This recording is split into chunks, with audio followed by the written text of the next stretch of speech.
امام حسین علیہ السلام کی ولادت 3 شعبان 4 ہجری مدینے میں ہوئی۔ جیسے ہی مولا علی اور بی بی فاطمہ زہرا کو اللہ نے امام حسین عطا کیا تو جبریل امین آسمان سے حسین نام لے کے حضور محمد مصطفیٰ صلی اللہ علیہ وآلہ وسلم کی خدمت میں حاضر ہوا اور عرض کرنے لگا، یا رسول اللہ نے آپ کو ایک نواسہ عطا کیا ہے اور اللہ کی مرضی یہ ہے کہ آپ اس کا نام حسین رکھیں، اور یہ وہی نواسہ ہے جو اللہ کے دین کے لیے اپنا سب کچھ کرب و بلا میں قربان کرے گا، اور اس کی قربانی کے بعد ہی رہتی دنیا تک اللہ کا دین باقی رہے گا۔ حضور نے جیسے ہی امام حسین کو گود میں لیا تو اپنی زبان امام حسین کے منہ میں رکھتے ہیں اور امام حسین رسول اللہ کی زبان چوستے ہیں۔ تاریخ نے لکھا، اللہ کے رسول اتنی محبت کرتے ہیں جس کی مثال دنیا میں نہیں ملتی۔ رسول خدا اکثر امام حسین کو اپنے سینے پہ سلایا کرتے تھے۔ چھوٹے سے امام حسین جب مسجد نبوی میں داخل ہوتے تو آپ اپنے خطبے کو روک کے امام حسین کو اپنی گود میں لیتے اور منبر پہ تمام اصحاب کو بتاتے کہ اے لوگو، پہچانو، یہ میرا نواسہ حسین ہے، ان قریب اس کو میرے دین کے لیے بے جرم و خطا قتل کیا جائے گا۔ اس وقت اس حسین کی مدد کرنا۔ بس دور بدلتا جاتا ہے، اللہ کے رسول کی رحلت کے بعد اہل بیت پہ مسائب بڑھتے جاتے ہیں۔ بی بی فاطمہ الزہرا سلام اللہ علیہا کی شہادت ہوتی ہے،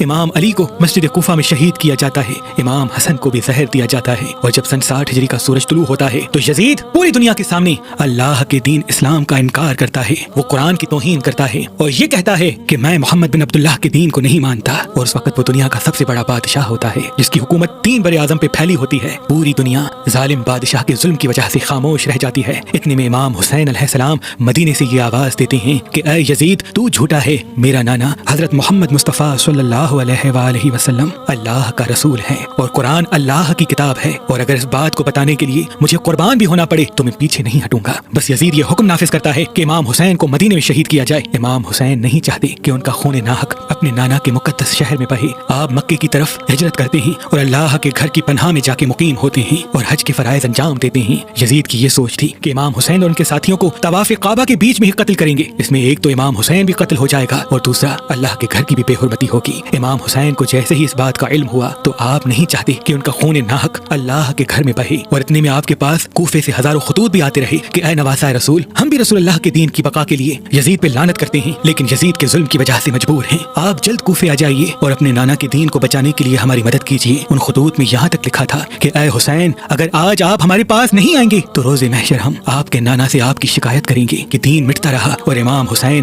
مکے میں مقیم رہے۔ امام حسین اپنے چچازاد بھائی مسلم بن عقیل کو اپنا سفیر بنا کے کوفے بھیجتے ہیں اور یہ کہتے ہیں کہ تم ان سے مل کے حجت تمام کرو۔ مسلم بن عقیل کوفے جاتے ہیں، وہاں کے لوگوں کی محبت کو دیکھ کے امام حسین کی طرف ایک خط لکھتے ہیں کہ مولا آپ جلد کوفہ آ جائیے۔ امام حسین اپنے حج کو عمرے میں تبدیل کرتے ہیں اور اپنے بچوں، بہنوں اور بیٹیوں کو لے کے کوفے کی طرف روانہ ہوتے ہیں، اور وہاں یزید اپنے تمام وزیروں میں سے ایک ظالم شخص عبید اللہ ابن زیاد کو چنتے ہیں کہ وہ فوراً جائے اور کوفے کی حکومت سنبھالے اور امام حسین کے چاہنے والوں پر وہ ظلم کرے کہ سب اپنے گھروں میں چلے جائیں۔ نواسہ رسول مکے کو چھوڑ کے جیسے ہی کوفے کے قریب پہنچنے لگے تو وہاں پہ انہیں مسلم بن عقیل کی شہادت کی خبر ملتی ہے، اور یہ معلوم ہوتا ہے کہ کوفے والے بدل گئے اور کسی نے سونا لے کے خاموشی اختیار کر لی تو کوئی یزید کے ظلم کی وجہ سے گھر میں چھپ گیا۔ امام حسین چاہتے ہیں کہ عرب کے صحرا کو چھوڑ دیں اور کسی ایسی جگہ چلے جائیں جہاں یزید کی حکومت نہ ہو۔ یہ بات جیسے ہی ابن زیاد کو پتہ چلتی ہے تو وہ ہور کے ساتھ ہزاروں کی فوج بھیجتا ہے اور کہتا ہے جاؤ، حسین کوفے کے آس پاس ہیں، اس کو فوراً قید کرو۔ اور اپنے رہائی امام حسین کو ڈھونڈتے ڈھونڈتے صحرائے مکیب تک پہنچتے ہیں جہاں امام حسین کا قافلہ ہوتا ہے۔ امام حسین نے جیسے ہی جناب حر کو دیکھا کہ وہ بھی پیاسے ہیں، ان کے سپاہی بھی پیاسے ہیں، ان کے جانور بھی پیاسے ہیں، آپ عباس سے کہتے ہیں ان سب کو پانی پلاؤ، اور امام حسین کا اخلاق دیکھتا ہے اور پانی پینے کے بعد امام حسین کو روک نہیں پاتا، بس امام حسین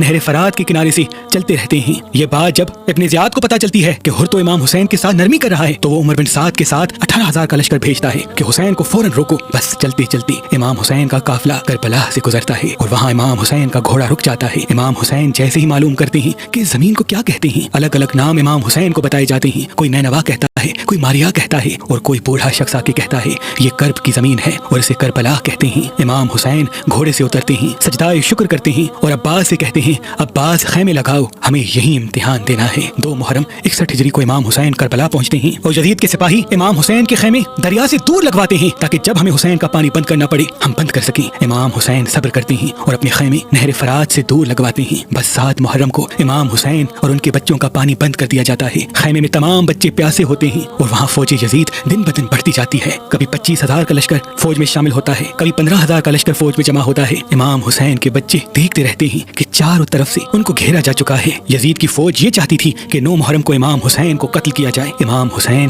ایک رات عبادت کے لیے مانگتے ہیں اور یوں 9 محرم کو جنگ ٹل جاتی ہے اور 10 محرم عاشورہ کے دن رکھی جاتی ہے۔ بس جیسے ہی 9 محرم کا دن ڈھلتا ہے، امام حسین بعد نماز عشاء اپنے تمام ساتھیوں کو ایک خیمے میں جمع کرتے ہیں اور فرماتے ہیں، تم سب نے میرا بہت ساتھ دیا، میں تم سے خوش ہوں اور چاہتا ہوں کہ اب تم اپنے اپنے گھر واپس چلے جاؤ۔